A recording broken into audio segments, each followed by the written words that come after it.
C'est pas facile. On sait pas qui on est.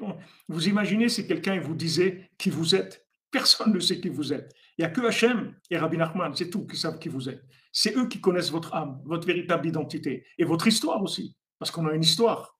On a une grande histoire. On cherche tous. Il faut se renouveler, surtout se renouveler. Ne vous enfermez pas dans des clichés. Vous savez pas qui vous êtes. Ne vous enfermez pas dans des clichés. Voilà, on cherche l'existence du moi, du Ani. Comme Rabbeinu dit, Ani, c'est mon âme. Ani Tfila. Comment je vais faire naître mon âme? Je prie, c'est tout. Je prie, je parle avec Dieu. Chaque fois que je parle avec Dieu, je fais naître mon âme.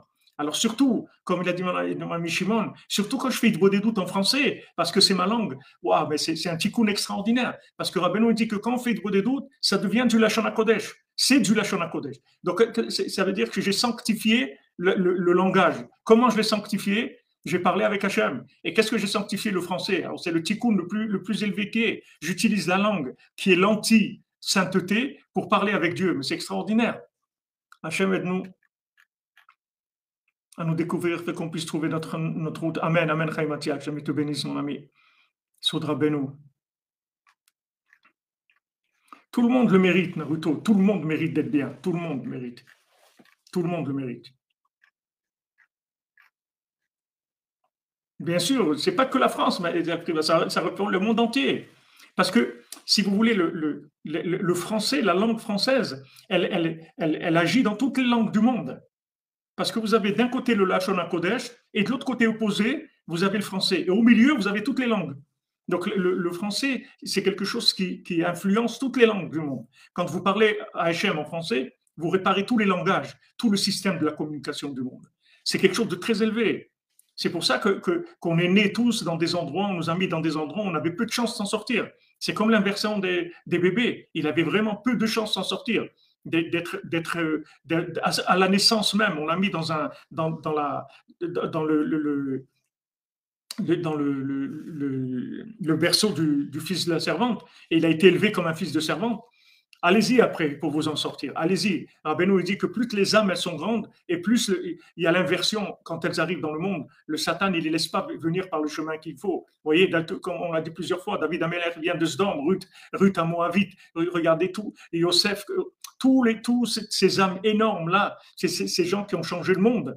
Regardez comment ils étaient. David Améler, son arrière-grand-mère, elle est de Sdom. Ruth, elle vient de l'inceste de Sdom.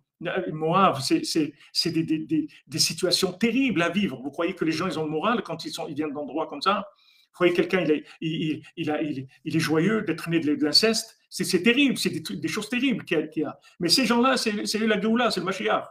Donc maintenant en France, c'est ceux qui sont nés en France, qui ont vécu en France et qui ont grandi, ils sont vraiment dans l'inversion, dans la plus grande inversion. Mais d'un autre côté, ils sont aptes à aller à des niveaux très élevés s'ils s'en sortent. Voilà, exactement. Sdom, Moab, Tsarfat, exactement. Oui, le français, il nourrit le mal des autres langues. Donc c'est la réparation aussi. C'est possible que le Mashiach soit français. En tout cas, il va beaucoup l'aider.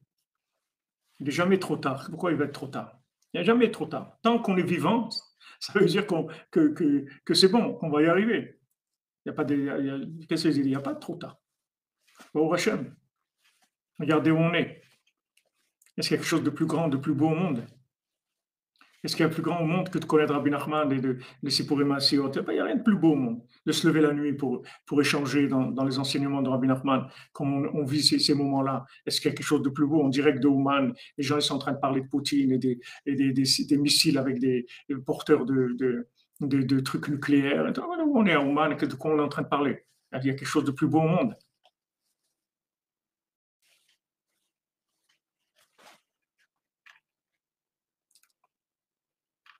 Ah non, Ruth, elle n'est pas éthiopienne. Ruth elle vient de Moab. Et Moab, c'est la descendance de Lot avec sa fille. Quand Lot il a eu des rapports avec sa fille, ça a donné Moab.